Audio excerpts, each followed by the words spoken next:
23 de maio e o mundo inteiro discute a questão do racismo praticado mais uma vez contra o Vini Júnior. As estatísticas todas mostram que o Vini Júnior é a expressão de talvez hoje o melhor jogador do mundo sendo agredido por conta de ser simplesmente negro. Mas estas condições, este sofrimento pelo qual passa o Vini Júnior, eles se confirmam quando olhamos as estatísticas nas cadeias. Vejam o percentual de negros presos. Essas estatísticas confirmam quando olhamos para o mundo do trabalho, quando olhamos para as universidades, quando olhamos para o acesso ao ensino de qualidade, quando olhamos para as periferias das nossas cidades. Ali, a maioria são negros. Nós vivemos ainda a era do pagar a conta daquilo que construímos no período colonial. O processo de discriminação, o processo de elevação de uma certa supremacia branca sobre parcelas rigorosamente preponderantes das nossas sociedades, ainda cobra sua conta. E esse episódio do Vinícius Júnior, que sirva para que as consciências possam se abrir e perceber que nós somos rigorosamente iguais como seres humanos, mas somos iguais no discurso que nós brancos fazemos. É nestes momentos que eu acredito, e só nestes momentos que eu acredito no que se chama de lugar de fala. Porque eu falar isto aqui, eu branco, caucasiano, é uma coisa. Eu falo a partir das coisas que penso, das convicções que eu tenho. Eu não falo a partir daquilo que vivo, porque eu não sou discriminado. Nesses momentos, o lugar de fala adquire uma relevância estupenda, porque quando um negro fala da discriminação que sofre, ele fala a partir do sofrimento real, sentido, cotidiano, histórico. E vejam, o presidente da La Liga, na Espanha, é ligado a um partido de extrema-direita. E por ser assim, por nutrir valores discriminatórios, relativizou e acusou Vinícius Júnior. É mais ou menos aquela história, né? A polícia sobe no morro, mata pobres, pretos, mas normalmente os culpados são os pobres pretos. A polícia se defende. É assim todos os dias nos jornais. Vejam as estatísticas. Vejam as crianças mortas com as tais balas perdidas, que na verdade são balas que encontram negros saindo de escolas públicas em cima dos morros. Está aí nas nossas cadeias. 70%, 80% dos presos são negros. Passem numa rua e vejam quais são as pessoas que as varrem. Negros.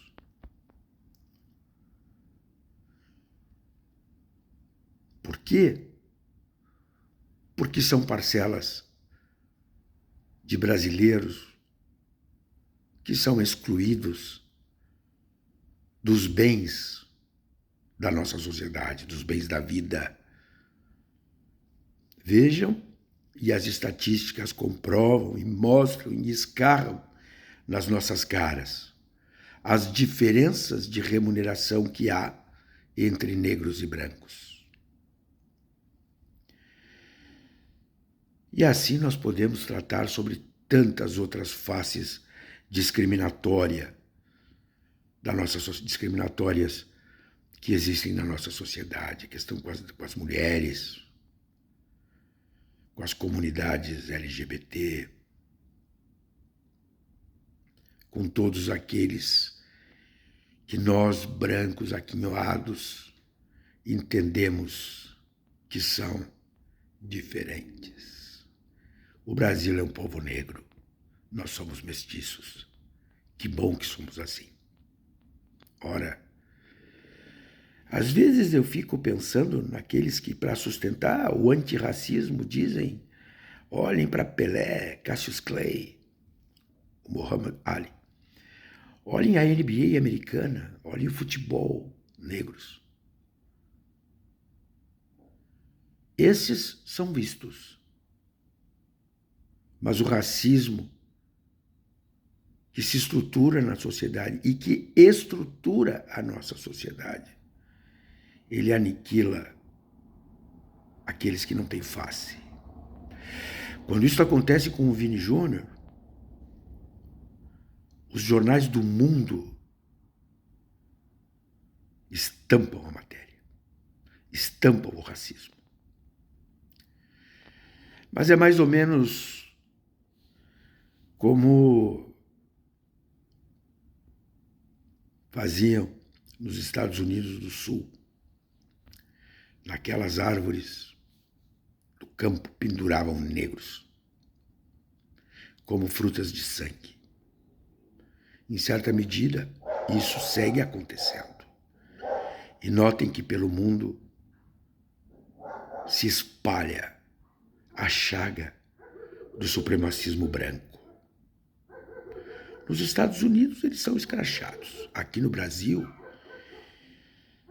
vejam as falas de Bolsonaro sobre negros, que deveriam ser pesados em arroba, que eram incapazes de reproduzir, e etc, e etc, e etc. Os elevadores de serviço,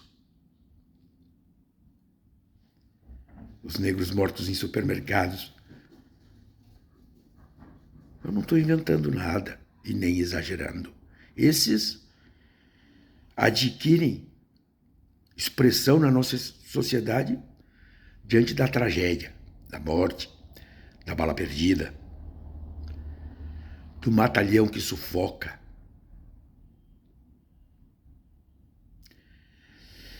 Tomara que esse episódio sirva para que nós, sociedade, reflitamos. Os governos tentam fazer o que podem, o governo Lula está fazendo o que pode. Muitos governos fazem o que pode. O governo espanhol se manifestou sobre isso. Mas nós precisamos exercer a igualdade humana nos nossos cotidianos. Ver as nossas universidades com todos aqueles que queiram estar lá, independentemente da cor da pele. Ver aqueles que passam fome saírem da fome, mas não continuarem nela por conta da cor da pele. O racismo, a discriminação, a intolerância, isso tudo, isso é odioso. Agora, quem resolve isso, olha, acreditem, se nós não fizermos isso nos nossos cotidianos, não vai ser governo nenhum que vai resolver. Vamos lá, vamos debater esse tema. Vale a pena, nós precisamos disso, precisamos de civilização.